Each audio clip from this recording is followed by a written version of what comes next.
साहब sign SadhRam नारकी साहब आज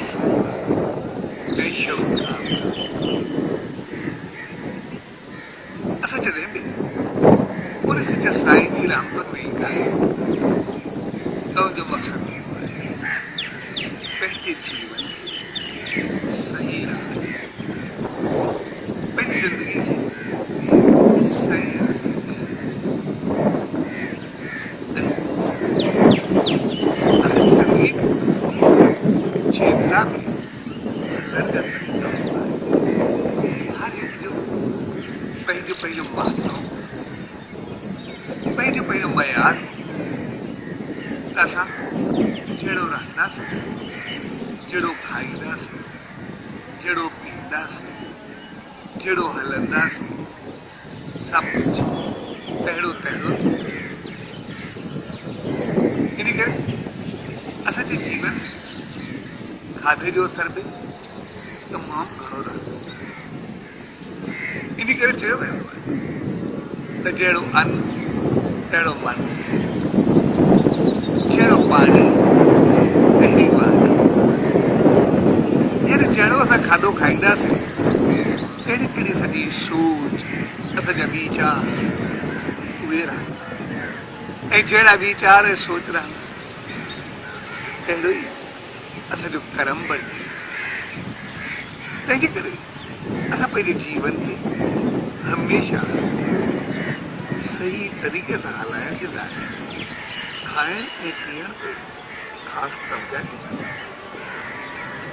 ऐं इन करे असां जॾहिं बि मंदर में ईंदा आहियूं त पोइ ख़ुदि प्रसाद पाईंदा जंहिंजो मक़सदु हूंदो मालिक जी रहमत खे पाइण उनखे पंहिंजे जीवन में आणे छाकाणि त जहिड़ो कुझु पाईंदासीं तहिड़ी सोच बने ऐं इन करे असां ॾिसंदासीं त असां पंहिंजे घर खे बि मंदरु ॾिसणु चाहींदासीं असां पंहिंजे घर खे बि मंदर वांगुरु बणाइणु चाहींदासीं जंहिंजो मक़सदु हूंदो आहे त असांजे घर जी हालत बि उन मंदर वांगुरु थी यानी शुद्ध पवित्र साफ़ ऐं जॾहिं घर खे असां मंदर बणाइणु चाहींदा आहियूं त सिधी सही ॻाल्हि आहे उतां जी हर हिकु चीज़ बहितर थियणु लॻे उतां जो खाधो प्रसाद महसूसु थियणु लॻे ऐं इन करे जॾहिं असां कुझु बणाईंदासीं त पोइ उहो पंहिंजो पाण प्रसाद ऐं इन करे खाधो बनाइण जे वक़्तु असां उन मालिक जे लाइ उन सचे साईं जे लाइ जेको बि कुझु तयारु कंदा आहियूं उन वञा फुल्को चाढ़ींदा आहियूं सचे साईं जी तस्वीर जे अॻियां भेट रखंदा आहियूं ऐं उनखां बाद असां बाक़ी सभिनी प्रसाद जंहिंजो मक़सदु त सभ खां पहिरीं खाधो असां उन सचे साईं जो मिलंदासीं ऐं खाधे कढण जो मक़सदु इहो हूंदो आहे यानी जेको ई असां खाधो तयारु कंदासीं उन सॼे में शुद्धि पवित्रता सफ़ाई सुथराई सोच वीचार छाकाणि त असांखे ख़्यालु हूंदो उन सचे साईं जे लाइ उन सतगुरु लाइ उन ईश्वर लाइ असां खाधो तयारु कयूं असांजूं भावनाऊं जेके बि आहिनि उहे एतिरियूं त बहितर थियूं एतिरियूं त ऊचियूं चङियूं मालिक जी रहमत सां भरियल थींदियूं जो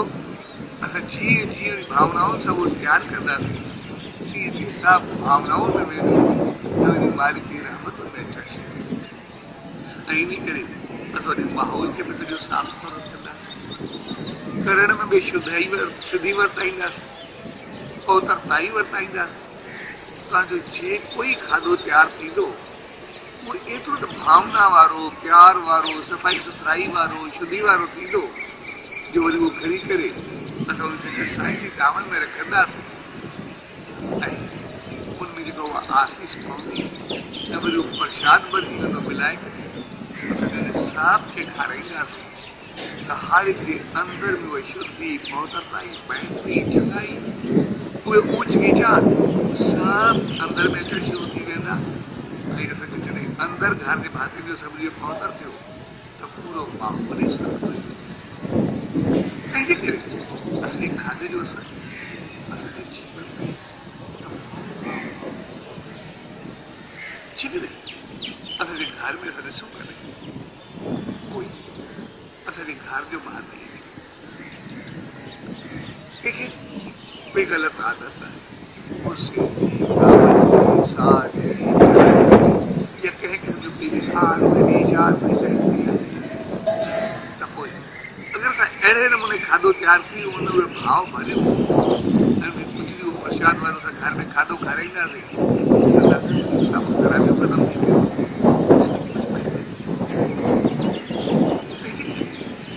असां जेतिरो बहितर कंदासीं सब कुछ बहितर इन करे उस साईं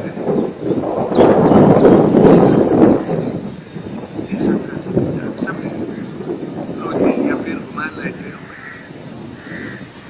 अॼु मां निकिरे जो मुंहिंजो घर मां न थी सघी तंहिंजे करे मूंखे अंदरि ॾाढो ॾुखियो थो लॻे। साईं मुस्कुराइसि कि चल हाणे जॾहिं आयासीं थोरे सां पाणी ॾियासीं साईं हुनखे ॾाढो प्यारु साईं जन खे वरी उते पहुचण 50 साल लॻी विया। साईं जन विया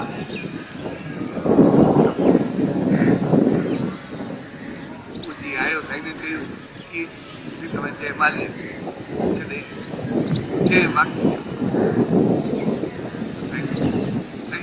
महीना जॾहिं जो घारो थी वेझो विया सॼो ॾाढो प्यार मोहबत ऐं जीअं खाधो तयारु हो उहो लॻाए